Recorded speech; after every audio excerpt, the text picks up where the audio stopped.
Amara stood in her faded lace gown, hands trembling as the pastor asked if she would take Chaik as her lawfully wedded husband. Her voice barely came out, not because she wasn't sure, but because her heart was too full. She looked at him, tall, dark, soft-eyed, with the kind of strength that came from defying his family. Chaik squeezed her hand, his warmth anchoring her in that moment. In the congregation, his mother's face was frozen, her lips pressed tightly as though trying to crush her son's rebellion through sheer disdain.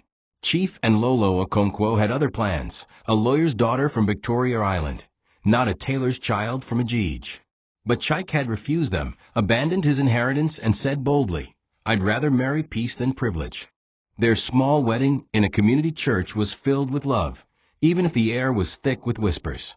For Chaik, it was the beginning of a new family. For Amara, it was her first step into a world she didn't realize would one day bury her alive. In the weeks that followed, Amara poured herself into the marriage with both love and fear. She loved Chaik with everything in her, but she feared the unspoken war his family had declared. His mother visited often, dressed in heavy lace and disapproval, scanning the modest one-bedroom apartment like it was a pigsty. "This is what you left Ikoyi for?" she asked once, sitting without invitation. But Chaik would cook jollof rice, smile through her insults, and say, "It's not the walls that make a home, Mama. It's the love." He never raised his voice. He never let Amara feel alone. When their son was born after a difficult labor, Chaik cried before Amara did. He named him Kamsio Chukwu, as I asked from God. It was their private miracle. But the calls from his siblings stopped, his uncles began excluding him from family matters, and yet he told Amara, "Let them go. You and our son are enough." Amara smiled through the pain, hiding how badly she still wanted to be accepted, not for wealth, but for the love she gave. On some days, Amara caught herself sewing late into the night, while Kamsi slept and Chaik softly hummed in the living room. She'd glance at him, still in his work clothes, loosening his tie with exhaustion in his bones but peace in his eyes. "Would you ever go back to them?" she asked one night. He replied without looking up, "Why return to people who call you a mistake?" She didn't answer, but a part of her still longed for a world where love didn't cost so much war. Despite their joy, Chaik's family had not forgiven him, not for loving a girl beneath their class, not for walking away from their influence. Amara knew one day they would try again to insert their power. But she never imagined it would be after death, when the only shield between her and their wrath would vanish. Their tiny flat in Suralere was no palace, but inside its cracked walls lived something richer than gold: peace. Amara had turned the place into a haven with her hands, sewing curtains from leftover ankara, growing scent leaves by the window, singing lullabies in the evenings while Chaik prepared food. They laughed over soaked gari and sugar, and when fuel finished, they fanned each other with trays like children. Their love was ordinary but sacred. Chaik often said, "We don't have the world, but we have each other. That's more than some billionaires can boast." He wasn't lying. He watched football and boxers while holding their son, danced to old flavor songs in the kitchen, and kissed Amara's forehead every night before sleep. In their world, there was no pressure, only presence. Still, even paradise had its serpents. Chaik's family never stopped their subtle sabotage. His older brother Obiora would call and ask how much Chaik earned now that he had abandoned the family business. His younger sister sent invitations to parties addressed only to Chaik, Amara's name never included. "She doesn't need to attend those kinds of events," his mother once said. Amara would smile and pretend she didn't care, but Chaik saw the pain. "You're my only event," he'd say. "My life started with you." She didn't want to poison their marriage with bitterness, so she buried her wounds. She cooked egusi soup when Obiora visited and tried to make small talk, but all he saw was Taylor's daughter. They never looked at her fully. They looked through her, like a mistake they couldn't erase. The only place where Amara felt seen was in Chaik's eyes. He believed in her even when she doubted herself. He supported her sewing business, even buying her a second-hand sewing machine for her birthday. "One day, these clothes will touch the stars," he said. She laughed and said, "As long as we're alive, I'm already touching mine." But fate has a cruel sense of humor. Just when life felt stable, when Kamsi had started crawling, when she had a steady stream of customers from the neighborhood, when they began dreaming of moving to a bigger flat, the shadows returned. Chaik began coughing persistently, losing appetite, and complaining of chest tightness. At first, Amara thought it was stress. But even stress couldn't explain the weight loss, the night sweats, the pain that bent him over. Their love was about to face its fiercest test. The diagnosis came like a thunderclap. Stage 4 lymphoma. Chaik sat quietly as the doctor spoke, Amara's hands clutched in his like a lifeline. She had never seen him cry, not even during childbirth, but his tears came silently that day. Not for himself, but for the life he might not see, for the son he might not raise, for the wife he might leave unprotected. Amara broke down in the hospital hallway, screaming into her wrapper until nurses rushed to hold her. The next few days were a blur of tests, injections, and prayer. She spent nights on hospital benches, cradling Kamsi with one hand while holding Chaik's drip with the other. But even in pain he whispered, "I'm sorry, I'm leaving you to them." Amara shook her head violently. "No, you'll fight. For me. For Kamsi. Please." News of Chaik's condition reached his family like wildfire. For the first time in years, they all came, not to help, but to hover. His mother arrived in flamboyant lace, loudly blaming Amara for feeding him village herbs. Obiora came with his cold, calculating eyes, asking about Chaik's will. The room became tense. Amara, exhausted and grieving even before death came, was treated like a mistake. He was healthy until she entered his life. His mother whispered to relatives. Now look. Chaik heard it all. One night, while the others slept, he pulled Amara close and said, "Don't let them win. Don't ever kneel for anyone in this house." She cried beside him, realizing he knew the storm that would come if he didn't survive. The weight of it crushed her chest. When Chaik finally passed, days later, in the early morning while holding Amara's hand, the world went quiet. It wasn't just the silence of death. It was the silence of being alone. True alone. The moment he died, the curtain dropped, and the real performance began. Her in-laws moved quickly. Before the tears on his body dried, they took his phone, his bank cards, and began murmuring about who would take care of the house. Amara sat like stone beside the body, eyes empty. Someone told her to go cook for the guests arriving to mourn. "You're still his wife, B.A.? Act like it," they said. That was the moment she knew. Her love had died, but her battle was just beginning. The days following Chaik's death were not days at all. They were shadows of time, a slow, bitter march of obligation and pain. Amara moved through the burial preparations like a ghost, barely hearing the voices around her. Every decision about the funeral, from the type of casket to the announcement wording, was snatched from her hands. "It's not your place," Chaik's mother said with a sharp glare. "You're only a woman." Amara's protests fell on deaf ears. Obiora, his elder brother, now took charge like a military general, arranging logistics without involving her. She was not even consulted about the grave site.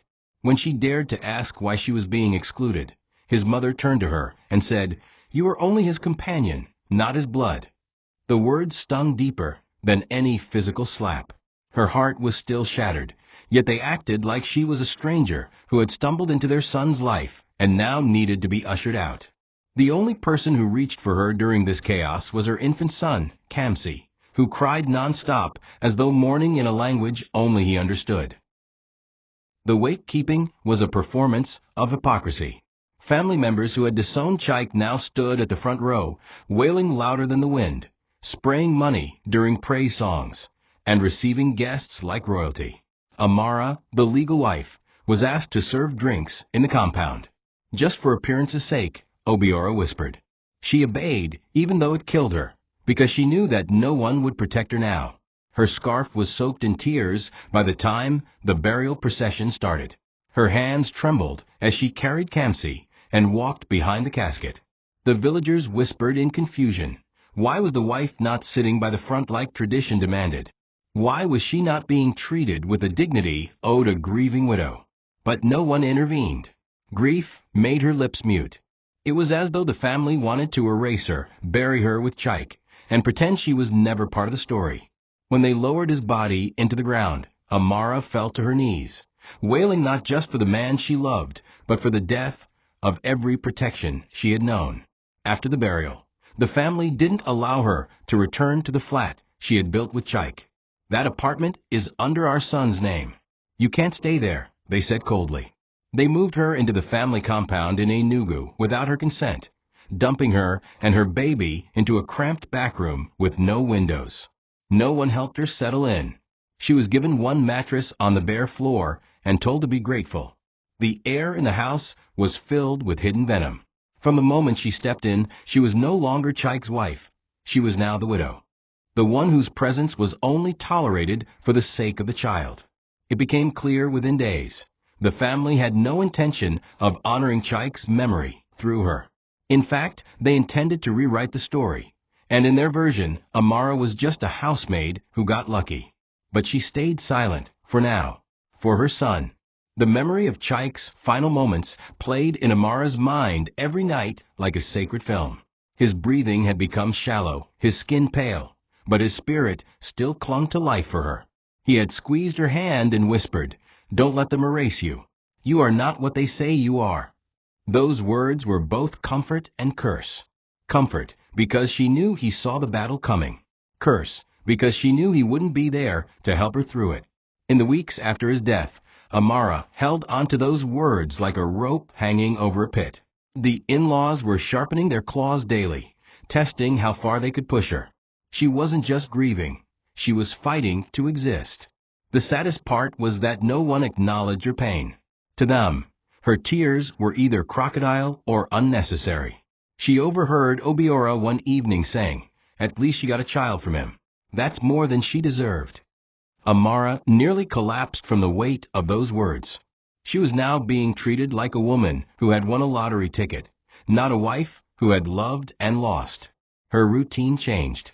Each morning, she was expected to sweep the compound, wash plates from the previous night, and cook breakfast for the entire household, all before 7 a.m. Her baby cried in the corner while she worked, his tiny hands reaching out for comfort she had no time to give. If she was late, her mother-in-law would bark, "Are you the first woman to lose a husband?" On the outside, the family painted a picture of tradition, housing the widow, taking care of her. But inside, it was a quiet war of humiliation. They gave her torn wrappers to wear, referring to her as Nwanioki, the old wife, like she was a relic of a past they wanted to forget. Amara dared not speak back. Her silence wasn't weakness, it was strategy. She was observing, storing everything.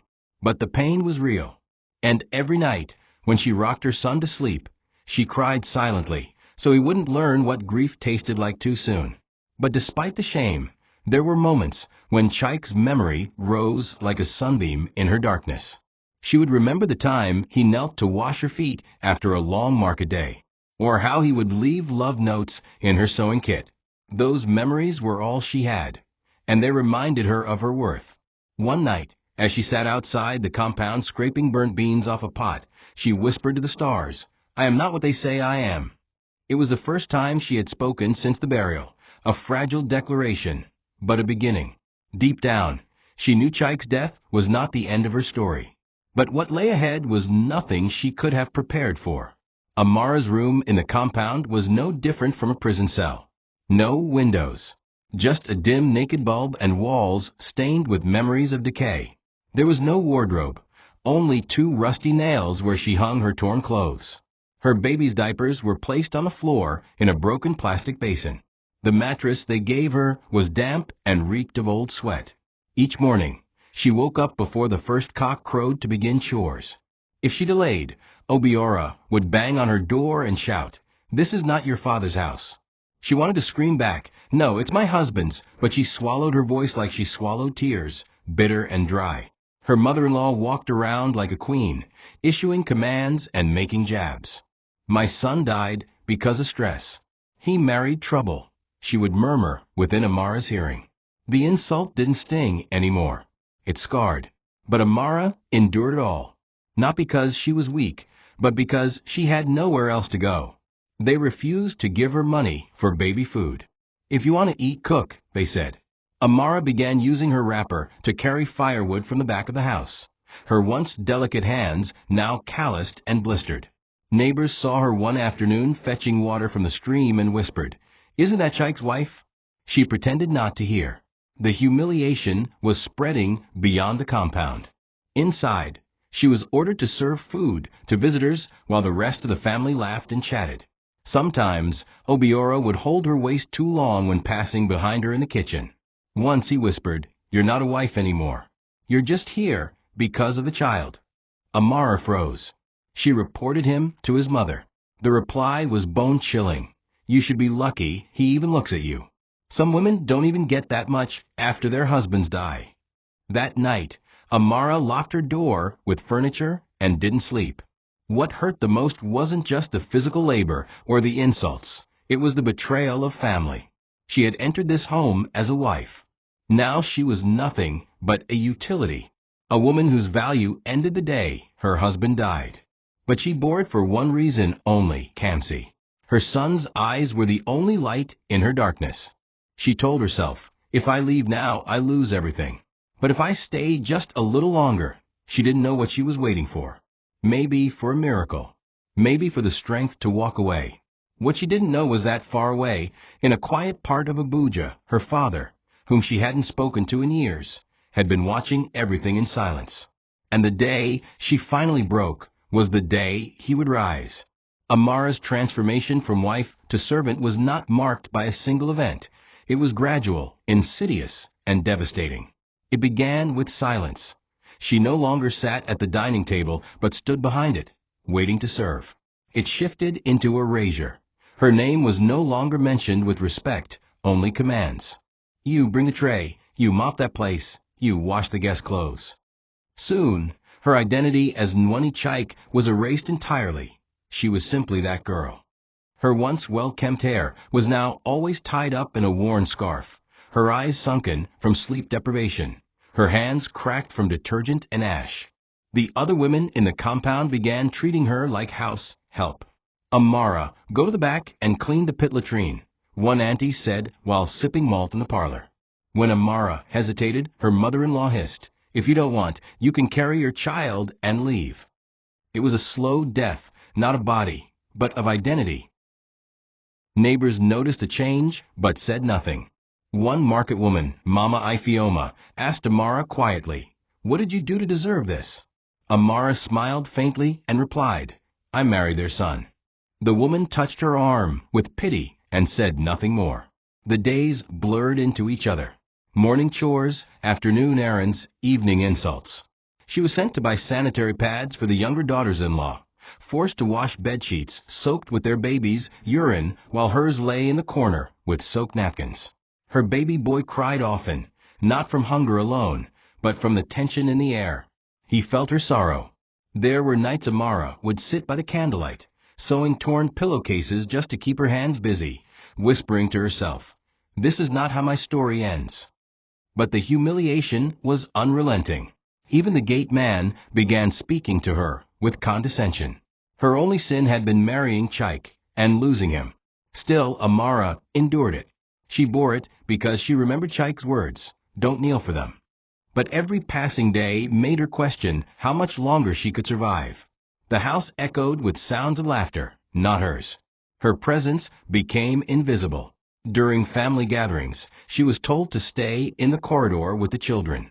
"It's not good for a widow to be seen too much," one auntie said. Her clothes began to hang loosely from her frame. She barely ate. They gave her leftover EBA after everyone had dined. Once, she caught a glimpse of herself in the mirror and gasped. The woman staring back was no longer Amara. She was someone hollowed out by grief, work, and worthlessness. But something deep inside her, a faint flicker of dignity, refused to die. She held onto that spark, even as they did everything to snuff it out. It began with lingering stares.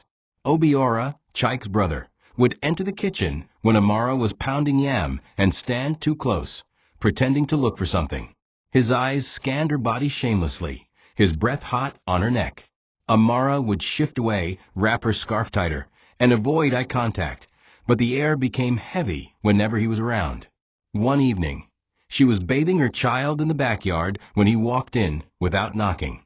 "Sorry," he said without leaving. "I thought this was still the washroom." She turned her back quickly, chest tightening. That night, she slept with her door barricaded with a stool and her baby in her arms.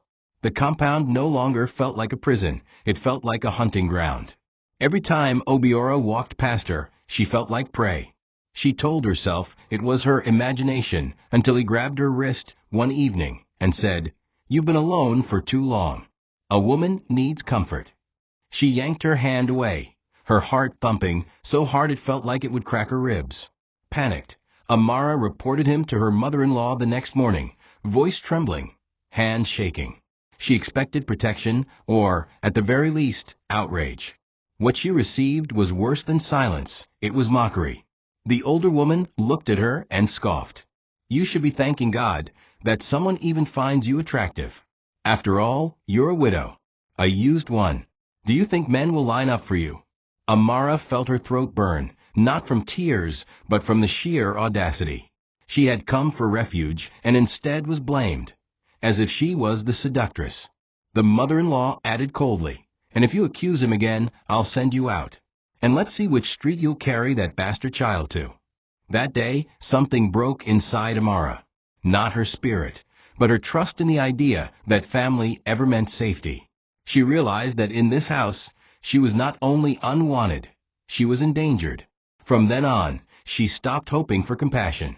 She avoided Obiora completely, changing her routine just to not bump into him. But he always found ways to be near, brushing against her when she fetched water, slipping into her room to borrow matches, speaking in riddles about how a woman without a man is like a garden without rain. Amara began locking her door even during the day. She slept fully clothed, sometimes with a small kitchen knife hidden under a wrapper. Her body remained untouched, but her dignity was bruised. The shame wasn't just in Obiora's actions. It was in the fact that everyone saw and said nothing. The women gossiped behind her back, saying she must have invited the attention. She was alone again, even in a house full of people. But she refused to leave, not yet. Not without a plan. Nighttime became Amara's only sanctuary, and even then it was a haunted one. By day she was commanded, mocked, touched, and threatened. But by night she found temporary freedom in her silence. When the compound grew quiet and the children had stopped running across the veranda, when the last generators went off and the darkness swallowed the house, Amara would lie on her mat, baby beside her, and let the tears flow. Not the loud kind, not the weeping of attention. No, these were silent tears, salted grief that streamed down the corners of her eyes into her hairline. She didn't cry for pity. She cried for survival, for all the versions of herself that had been erased. The wife, the dreamer, the tailor, the girl who once danced barefoot in the rain with Chike. All of them were now buried under layers of insults, chores, and fear. But each tear carried a memory, and with each memory came a reason to hold on. She would whisper stories to Kamsi during these nights, her voice trembling but soft. "Your papa was a good man, my son," she'd say. "He used to sing for me, just like this." She would hum softly into the night air. Kamsi, now a few months old, would curl beside her, his tiny fingers wrapped around her thumb. In those moments, she felt loved, not by the people in the house, but by the one person who couldn't yet speak. She shared everything with her child, her fears, her dreams, her pain. "One day you'll know the truth," she whispered, "and you'll be proud that your mama didn't break." Sometimes she held his foot and wept into it, praying that he would never know this kind of cruelty. Other nights, she stared at the cracked ceiling, her fingers tracing invisible lines on the floor, imagining an escape that felt impossible. Her body was tired, but her soul was wide awake.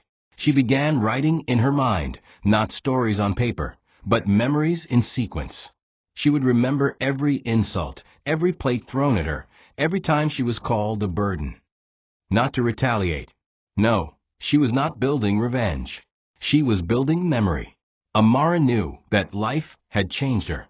She no longer flinched at loud voices. She no longer expected kindness. But she did expect redemption, even if it came slowly. On one particularly cold night, after a long day of being accused of stealing Gary from the store, she sat with her baby and looked up at the sky.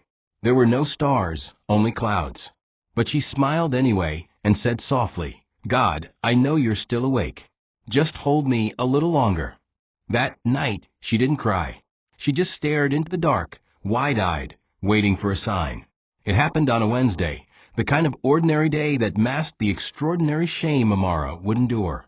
She was scrubbing the cement floor of the compound with a tattered sponge, bent over with soapy water splashing against her legs, when visitors arrived unexpectedly. They were old family friends, relatives from Amara, returning for a condolence visit they hadn't been able to make during the burial. Amara had not been informed. As they arrived in flashy cars and colorful wrappers, she looked up from her position on the ground, drenched in sweat, wrapper tied above her knees, with Kamsi crying beside her in a torn mosquito net. One of the women gasped, "Is that not Shaik's wife?" The shock in her voice was sharp. Amara froze, and for a moment she hoped someone, anyone, would correct the narrative.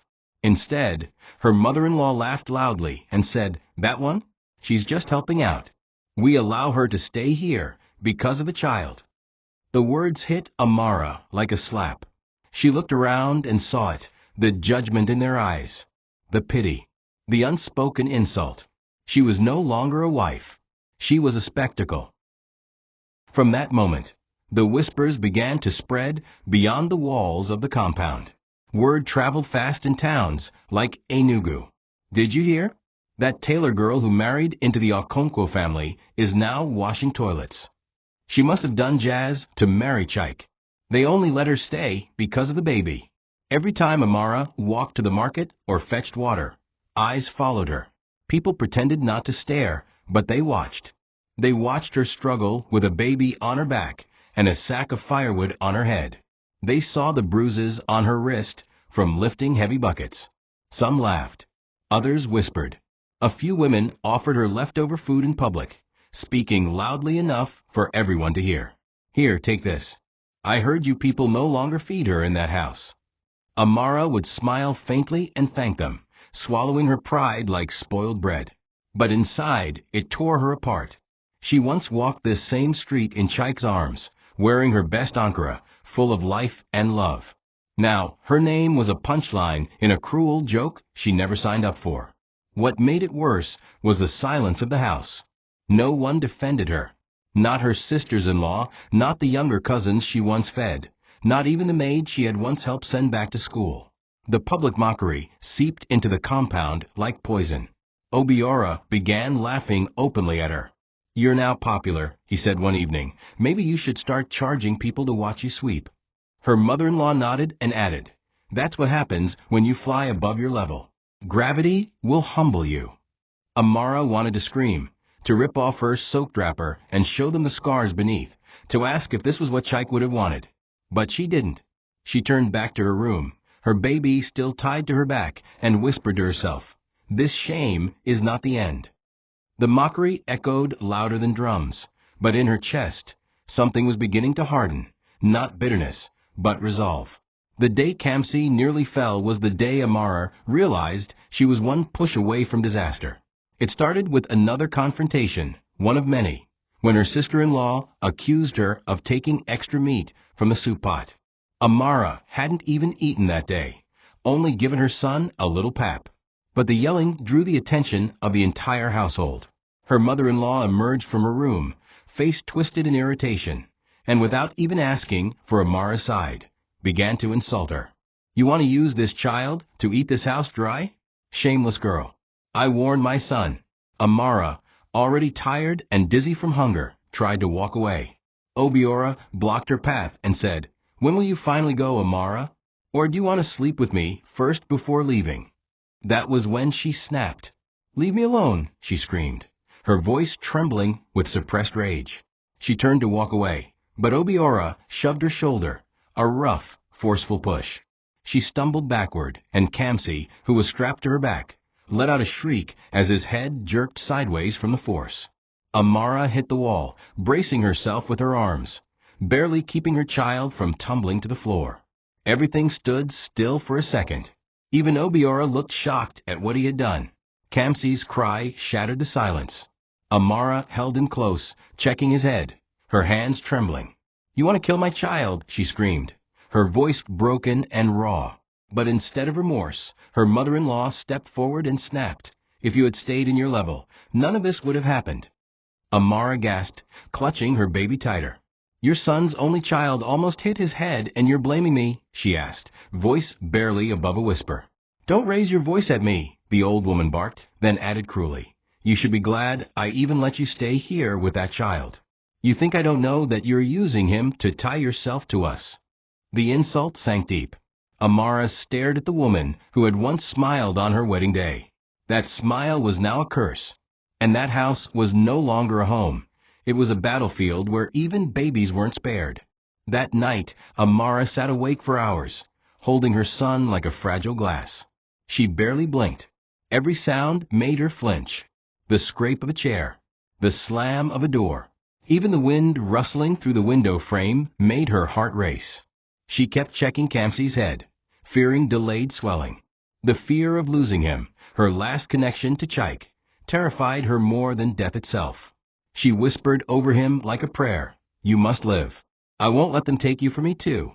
Her mind spiraled with worst-case scenarios, being thrown out, her baby taken away, or worse, harmed while she slept. That night marked the shift. Amara was no longer trying to survive for herself. She was now in a war for her child. And something inside her was preparing to fight, even if it meant breaking every rule of silence she had clung to. The hunger came slowly, like a shadow stretching across her life. It started with skipped meals, then stale food, then none at all. They began withholding her share, claiming she was already being housed for free. When she tried to sneak food from the kitchen at night, she was caught and slapped by one of the aunties. "You want to steal?" they yelled. "This is why your type shouldn't marry into good families."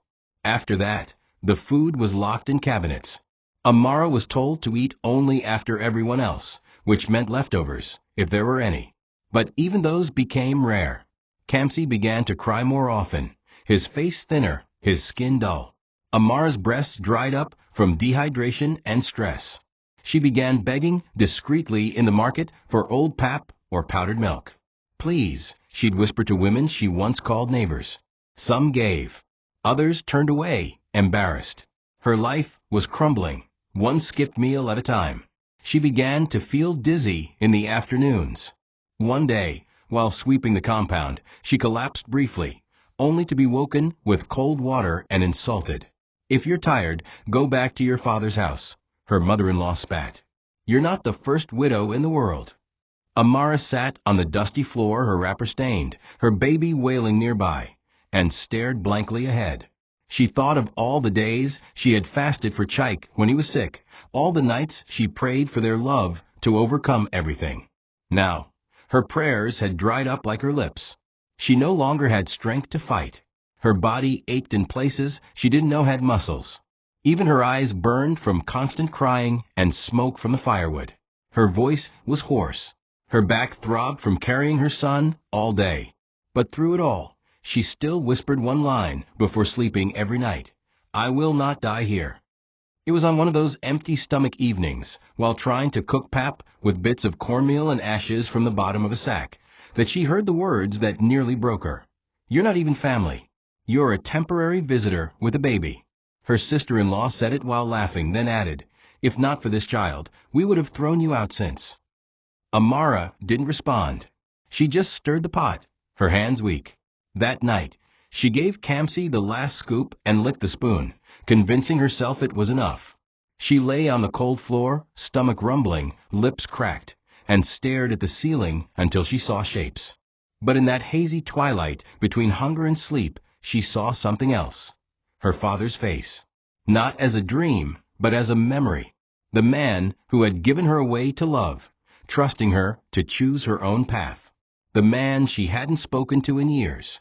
The man who had always said, "When the world spits you out, come home." For the first time in weeks, Amara's lips curved. Not into a smile, but into a plan. The final breaking point did not come in thunder. It came quietly, like many other humiliations before it. But this time, Amara's soul could no longer carry it. That afternoon, Obiora cornered her in the kitchen again.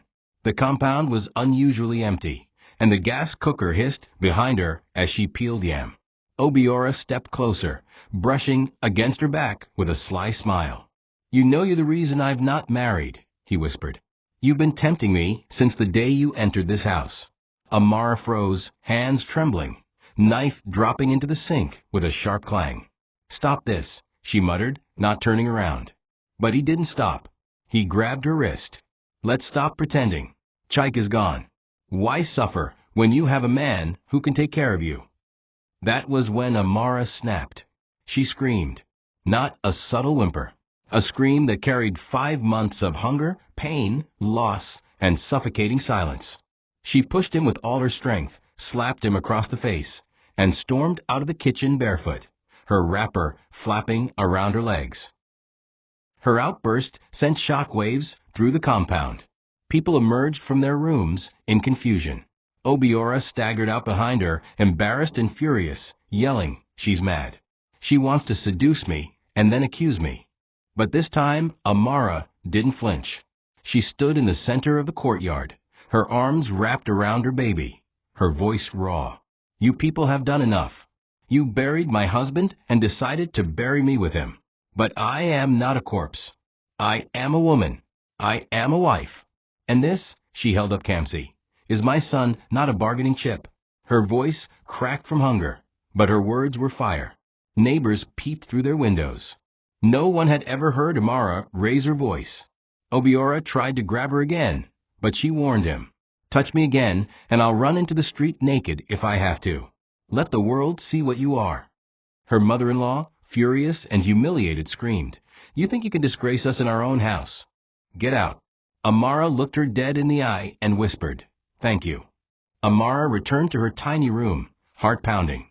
She packed her few belongings, wrappers, baby clothes, a bottle of pap powder, and tied them in a scarf. Her body ached from malnutrition, but her spirit was on fire. As she strapped Kamsi to her back and tied her travel bag to her head, something unexplainable happened. She smiled. A weak, tired smile. But a smile. She was leaving not because she had anywhere to go, but because she had something to leave behind. A house of shame, a prison of cruelty, a place where her worth was reduced to chores and silence. She stepped out of the gate as Obiora cursed behind her. No one stopped her. No one begged. The house that once celebrated her marriage now closed its doors behind her like she had never existed. But as she walked barefoot through the red earth streets of Enugu, one thing was clear. Amara was no longer afraid of falling, because she had already touched rock bottom. The only place left to go was up. Far away, in the calm neighborhoods of Maitama, Abuja, Chief Damien Wosu sat in his study, watching the soft rain hit the wide glass window of his mansion. A tall, quiet man with graying temples, and a gaze sharp enough to cut through pretense. He had not seen his daughter in 5 years. The last time they spoke, it ended in raised voices, Amara insisting on marrying for love, and him refusing to bless a union with a common mechanic's son. She had walked out of his house in tears, and Damien, too proud to admit regret, had let her go. But not a day passed that he didn't think of her. And when word came through his trusted driver, who still secretly checked on her, that Chike had died and Amara was being treated like a beggar in her husband's family home, something in him cracked. He didn't act immediately. He watched. He waited. He received photos, videos, updates. And each time he saw her thinner, more broken, more invisible, his heart turned from regret to righteous anger. When his driver sent him a video clip of Amara screaming in the courtyard, defending her baby, her voice hoarse but powerful, Damien stood up from his chair for the first time in hours. He watched her declare herself not a corpse. He saw the fire return to her eyes. It was in that moment he knew. His daughter had survived what should have crushed her. She hadn't begged. She hadn't crawled back. She had endured, and she had walked away with her head held high. He dialed his PA. "Get the car ready," he said. "We're going to Enugu tonight." The PA asked if he wanted to contact a lawyer. "No court," he said. "No police. This is family. I'll go myself. He packed nothing. Just his cane, his silence, and his rage. He was not going to fight. He was going to retrieve his child. The daughter he had abandoned to love, and the grandson who carried his blood. The drive took nearly 7 hours. They left Abuja before dawn and reached Enugu by midday. Damien's car was simple but intimidating. A black Prado SUV with tinted windows and federal plates. When they reached the Okonkwo compound, he did not send someone ahead. He got out of the car, cane in hand, and knocked on the rusting gate. A maid opened it and froze. His presence filled the yard. Obiora and his mother were seated in the shade, drinking cold malt. They looked up in irritation, until they saw him. The old woman rose slowly, her voice trembling. "Who are you?" Damien didn't answer. Instead, he said, "Where's my daughter?" They laughed, unsure. "Who?" Obiora said. "Do you mean Amara?" Damien's lips tightened. "I mean the woman you dragged through mud and hunger while her father watched in silence. Bring her out." But Amara was no longer there. The gatekeeper spoke. "She left yesterday, sir, with a bag and her baby. She said she was going home." Damien's eyes did not flinch. "Then I'll wait," he said, and sat down in their compound uninvited, resting his cane across his knees like a judge ready to deliver a verdict. Amara arrived at the gate of her father's mansion in Abuja looking like a shadow of the girl who once left. Her wrapper was dusty. Her lips were dry. Her slippers worn. Kamsi was crying from hunger, his clothes stained with pap. She stood before the gates, unsure if she should knock. Pride told her to walk away. Pain told her there was nowhere else. She remembered her father's last words years ago. "If you choose that boy, don't come back here." But another voice, her mother's voice, whispered gently in her spirit, "When the world rejects you, come home." She knocked. A security man appeared, shocked to see her. He called inside. In less than 5 minutes, the gates opened, and Amara stepped into the same tiled courtyard she once danced across as a teenager. Her legs gave way. She fell to her knees. Kamsi cried louder. The housekeeper rushed out, then the cook. Then her father appeared. Damien stood at the balcony in his white senator, where, watching her like a man who had aged 10 years in a single breath. He walked slowly down the stairs, each step heavy with unshed emotion. Amara struggled to stand. He helped her. For a moment, neither said a word. Then she broke. "Papa," she whispered, weeping. "They tried to kill me." Damien held her like a wounded soldier returning from war. "I know," he said. "I watched it all." Amara pulled back in shock. "You knew." His eyes glistened. "And I regret every second I waited. But you, my daughter, you survived what they could not have." He took her baby gently, kissed his forehead, and said, "This child carries our name now. And you will never be hungry again." The house staff wept. Even the gateman looked away in shame. In that moment, Amara knew. Her exile had ended. She was no longer a widow in chains. She was a daughter reclaimed. The news traveled quickly. A black Prado SUV had been seen parked in the Okonkwo compound. Then the revelation came. The girl they treated like dust was the daughter of Chief Damien Wosu, billionaire oil magnate and silent kingmaker. Obiora couldn't sleep that night. His mother fell ill from shame. Neighbors gossiped without filters. They turned a billionaire's daughter into a housemaid. She begged for pap while her father could buy the whole market. And they didn't know. No, they didn't, because Amara never told them. She had chosen love over power, and they had spat on it. Now, that same power stood on their doorstep, not with lawsuits or police, but with silence, presence, and a name that could end them. And worse, with no forgiveness. Chief Damien did not speak further to the Okonkwo family that afternoon. He did not yell. He did not insult. His silence was the slap. His presence was the punishment. When the sun began to dip, he stood slowly and told them one thing. The woman you reduced to a broom was carrying the name that could have elevated your bloodline. Then he turned to his driver and said, "Let's go home. My daughter is waiting." That was it. No threat. No court letter. No police. Just dignity. As the SUV rolled out of the compound, Obiora stood by the gate with trembling hands, his shirt damp with sweat. His mother sat on the steps, eyes vacant, whispering, "What have we done?" But it was too late. That was the last time they would ever see Amara. And though there would be no cameras, no scandal, no front-page disgrace, the wound of what they had lost would fester, deep and lifelong. Back at Damien's mansion in Abuja, Amara stood in a clean room, too stunned to cry. The marble floor, under her bare feet, felt unreal. The silk curtains danced in the air-conditioned breeze. A bowl of hot yam porridge steamed on the glass table. Kamsi lay in a new crib with soft bedding, his body already beginning to stretch in comfort. A nanny attended to him, while Amara stood frozen in the doorway. It was the first time in months she wasn't listening for insults, wasn't looking over her shoulder, wasn't scared to sleep. But peace, after pain, can feel like danger. When you've lived too long in survival, calmness feels suspicious. Her father watched her from the hallway. "Eat," he said gently. "Breathe. This is your home." She nodded, but didn't move. Instead, she sat on the floor and began to cry, not out of pain, but out of release. Crying for all the nights she swallowed silence. For all the times she told her baby stories while starving. For all the times she told herself, "I'm not what they call me." Days passed, then a week, then two. Amara began to look like herself again, or rather, a new version of herself. Her skin regained its glow. Her eyes were still tired, but steadier. She began to wear clean gowns and walk around the house without fear. She still spoke softly, but there was iron beneath her voice. She enrolled for therapy at her father's insistence and slowly began sewing again, this time in a private room her father had converted into a fashion studio. "Your hands shouldn't stop," he said. "They've survived too much." Amara smiled weakly and agreed.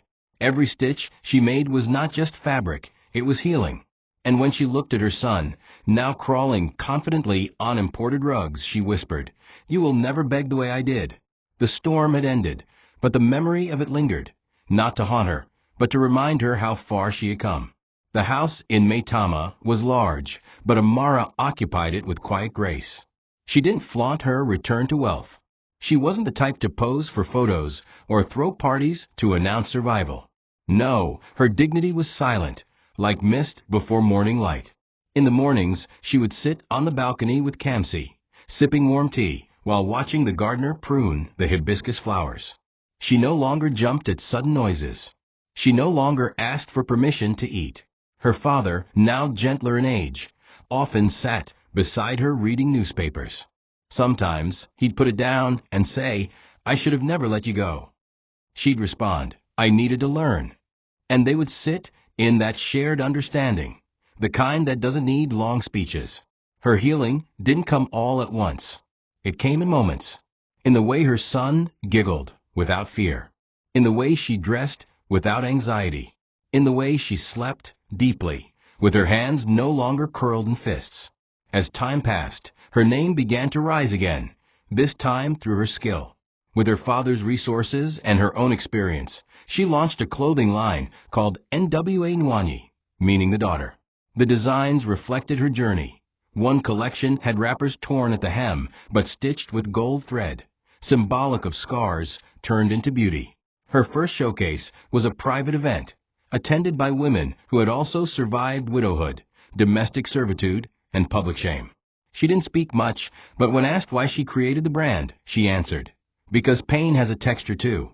It deserves to be worn with pride."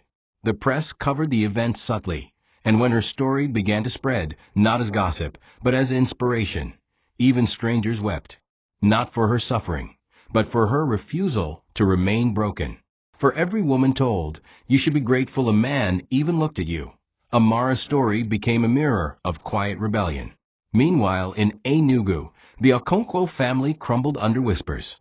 Their neighbors now greeted them with pity instead of praise. Their once proud compound became a ghost town. Prospective suitors stopped visiting Obiora, rumors clinging to his name like rot. His mother became reclusive, no longer attending women's meetings.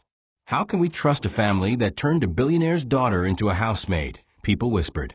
There were no court charges, no media backlash. But the regret lived in their bones. Worse than public scandal was private shame, the kind you relive in your own silence. They tried calling Amara. She changed her number. They sent letters. She returned them unopened. Not out of hatred, but out of peace. They were no longer part of her world. They had been left behind, not by wealth, but by dignity. And that, more than money, was the real inheritance they had thrown away. Regret is a quiet punishment. It doesn't scream like guilt. It doesn't roar like shame. It lingers like perfume, invisible but inescapable. And that was the air inside the Okonkwo compound now. The compound that once echoed with gossip, mockery, and fake pride was now a shell of itself. Every chair in the veranda seemed to hold an echo of Amara's silence. Every plate in the kitchen reminded them of the woman they sent to bed hungry. Her room, now empty, was kept locked, not out of reverence, but out of shame. Nobody spoke of her anymore, but she lived in everything. The broom she once used to sweep the courtyard still leaned against the wall, untouched. Her name, when mentioned at all, came with pauses. "You know that girl," they'd say, then go silent. Because what could they say? That they made a billionaire's daughter fetch firewood? That they nearly killed their own grandson over pride? Obiora became a shadow. Once loud, arrogant, and flirtatious, he now walked with his head low, avoiding public spaces. The same girls who once flirted with him now called him woman beater, behind his back. He lost his bank job shortly after news of Amara's identity spread through town. Not because of scandal, but because his name now carried a stink. The stink of failure, of greed, of missed destiny. His friends stopped inviting him out. Even his drinking buddies no longer laughed at his jokes. One of them once said, "You chased a lioness, thinking she was a goat. Now you're the joke." Obiora began drinking more, sleeping less. His mother, once regal in her lace and makeup, now sat outside with no earrings, no foundation, only faded wrappers, and a Bible she barely opened. She mumbled scriptures, hoping redemption would come. But even God seemed silent. They tried to rewrite the story. "She never told us who her father was," they claimed. "If we had known, we'd have treated her better." But the community wasn't stupid. "You didn't need to know her father," Mama Ifioma said at the market. "You only needed to know she was human." That line spread like wildfire. It became the summary of the whole disgrace. People used it in church sermons, in women's meetings, in youth seminars. Amara's name became a lesson. Not as a hero, not as a villain, but as proof that you never know who you're stepping on when you're climbing high. And perhaps that was the greatest revenge, not that Amara came back rich, but that she never looked back. Her silence screamed louder than any public dragging. She lived, she rose, and she left them to sit in the dust of their own decisions. The Okonkwo family no longer walked with pride. They existed. They endured the slow, bitter sting of disgrace. Every time the doorbell rang, Obiora jumped, fearing it was a journalist, a lawyer, or someone coming to remind them of their failure. But it never came to that. Amara never pressed charges, never exposed them. And that was the worst part, that she didn't need to. Their punishment was spiritual, social, internal. The society they once impressed now mocked them. Invitations to elite events dried up. Church members whispered. Their status crumbled, not by scandal, but by silence. In moments of desperation, Obiora had even driven to Abuja once, parked outside Amara's mansion, too ashamed to knock, too desperate to leave. He saw her from afar, dressed in a soft yellow gown, smiling as she held Kamsi in the garden. She looked free, unburdened. He wept in his car like a child, then drove back to Enugu. He never returned again. Mama Okonkwo, once the matriarch who ruled the family with iron lips and tradition, became a recluse. Her wrappers no longer matched. Her voice lost its sharpness. The house she once ruled now whispered her failures back to her. Every time she saw a woman in mourning attire, she saw Amara. Every time someone mentioned marriage, she remembered how she mocked a girl who gave them everything. She sat on the veranda one night and told the maid, if we had only treated her like a human being, she would have lifted us all. The maid didn't respond. What was there to say? The truth was bare. It stood in the cracks of their walls. They had missed the season of kindness. And now, the harvest of regret was theirs to reap. Their names were not written in courts, but carved in whispers. The family that buried their legacy with their cruelty. Meanwhile, in Abuja, Amara continued to build. Not just wealth, but wisdom. She started a quiet initiative called the Widow's Nest, a safe house for widows and single mothers thrown out by in-laws, stripped of dignity, or suffering in silence. No media. No fundraising galas. Just results. Every month, she visited them in secret, teaching them tailoring, hairdressing, and survival skills. You don't need pity, she told them. You need power. The initiative spread quietly. Women from villages began telling tales of a silent benefactor. They never knew her name, only her story. And that was enough. Amara's healing came not from revenge, but from purpose. She didn't need to shout her story. Her life had become the loudest voice. And in her heart, she knew. The best justice is to live better than those who buried you ever expected. Years later, Amara stood in her fashion studio, watching Kamsi, now 5, play with measuring tape on the floor. He laughed freely, his energy boundless. He didn't remember the compound in Enugu. He didn't remember sleeping hungry. And that was exactly what Amara had wanted. She had rebuilt his life from scratch, not just with money, but with peace. Her father, older now, often visited the studio just to sit and watch her work. "You're the strongest woman I know," he told her one day. She smiled gently and replied, "I'm only strong because I broke and stood up again." Their relationship, once strained, was now rooted in deep, quiet respect. He no longer spoke like a man in charge. He spoke like a father learning from his daughter. And when he asked what she wanted for the future, she simply said, to live. And to love freely. She had loved once, Chike, and that love, though gone, still lived in her every choice. Amara never remarried, not because she feared love, but because she was full. She knew she could again, if the time came. But she no longer chased validation. She dressed how she pleased. She attended events when she wanted. She smiled on her own terms. She had become a complete woman, not despite the humiliation, but because of it.